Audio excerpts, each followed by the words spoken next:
د موسی علیه السلام زمانې کې یو عابد دی څه دغه نامه دی بلعام بغوره. دا یو عابد تیر شوی دی څه دی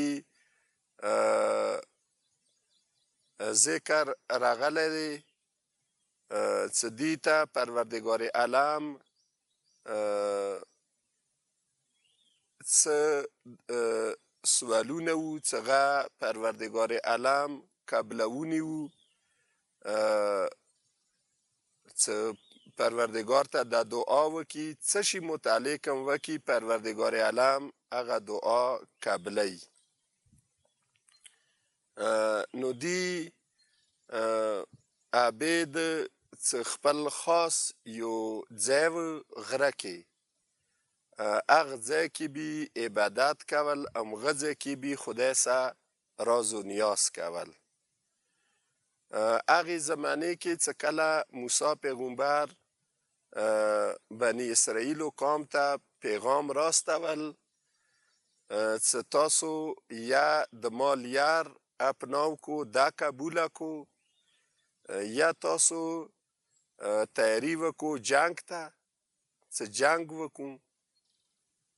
نو دی ټیم کې چونکې بني اسرائیل غا ډیر د څه نرم پسته غوندې خلکو جنگجو مزاج ولا نه وو.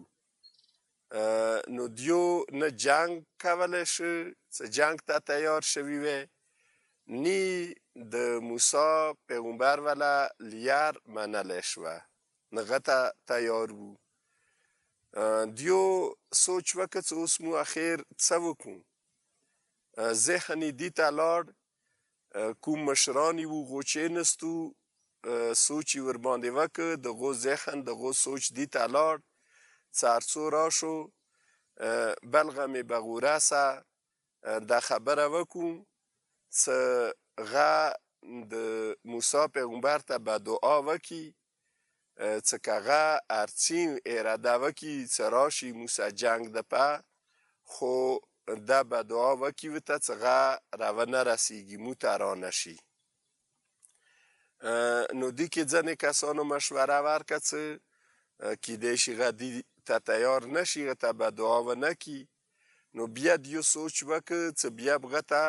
لالچ ورکړو د دنیا ولا زر اقتدار کرسي دې شیونو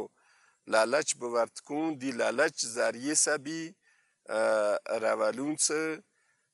غا دی ته تیار شي. نو دیو دا یو وفد جوړ که وفد شکل کې لاړو بلغم بغوره سه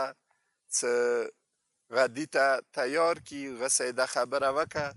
څه ته موسی پیغمبر د څه پیغام رستولی دی او ته به دعا وکړه. نو هغه ورته وایي چې زه خو موسی پیغمبر ته به دعا نشم کولی هغه خو د خدای نبي دی همغه وجې نه خو ما ته دا مقام میلاو دی. نو دیو ورته وایي چې تا ته مو زر درکوم تا ته مو جایدادونه درکوم تا ته مو دنیا درکوم دی طریقې سره مختلفو شیونو لالچ کې راولي او ورته وایي چې موسی پیغمبر د څه شي دعوه کوي دی دعوه کوي چې زه د خدای نبي یم نو زه خو هغه ته به دعا نشم کولی. خو دیو څه کله دا لالچ ورکړ ورنه د دنیا زر و مال متا جایدادونو لالچ کې راوسته. نو ورته وایي چې غم د خدای نبي دی ښه شونې دعوه کوي چې زه یو ښه انسان یم نو ته هم د خدای یو نیک بنده یې هغه څه کومې ښې ښې خبرې مو ته کوي همغه خبرې ته که خیر دی هغه په ځای نو څه فرق کوي که هغه کوي که ته کوي خو خبرې خو هغه یو شی دی یو خبرې دي. نو دی ځان سره سوچ وکړ چې دیو دا خبره بده نه کوي د دنیا لالچ کې راغی شیطان ورته دوکه ورکوي څه بس خبرې هڅې یو شی خبرې دي خو یا دی خولې نه کول یا ما خولې ذریعې سره کیدنه. نو دا دی ته تیار شو د دی و خاص سورلی و خر و هغه باندې د کلي نه ایده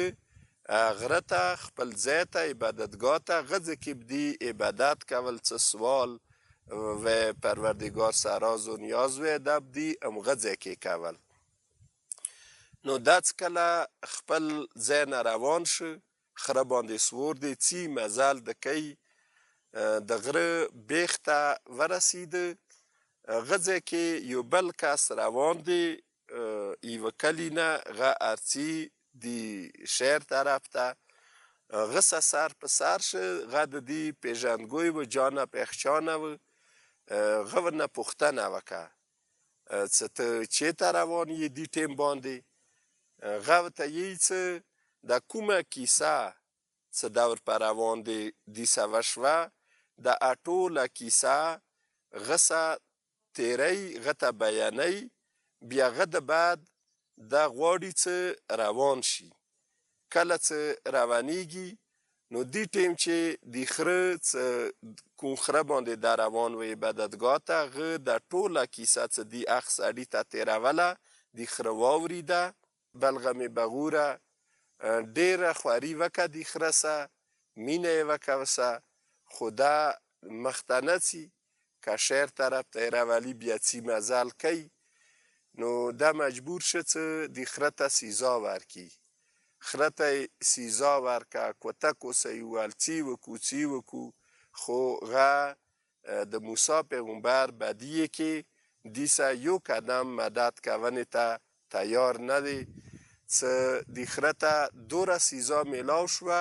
څه اخ سزا وجې نه د دې برداشت نه بار وه د وغورځېده هغه ځای کې د مړ شه خو هغه عبید سه د موسی پیغمبر دشمنی په یو قدم تیرونې په هم تیار نشه نو د خدي ټي وي قدرمنو کتونکیو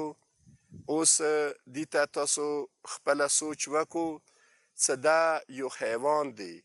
یو خر دی خو دم څه کله دینه خبر شه څه دا عبید د ایوه نبی دیخنی ته روان دی غواړي څه دغه دیخني وکړي غسه یو مدد کونې پم یو قدم خستنې مدد کونې پم څه غسه مدد وشي غه نه تیاریږي اخر دا څه مړ شي خو د ایوه نبی دیخنی ته کونې په چاسه مدد کونې ته نه تیاریږي نو دی نسبت څه خو انسان څه د اشرف المخلوقات دی دا خو په کار دی به درجه اولا د ایوه نبی دشمنی نه ځان وساتي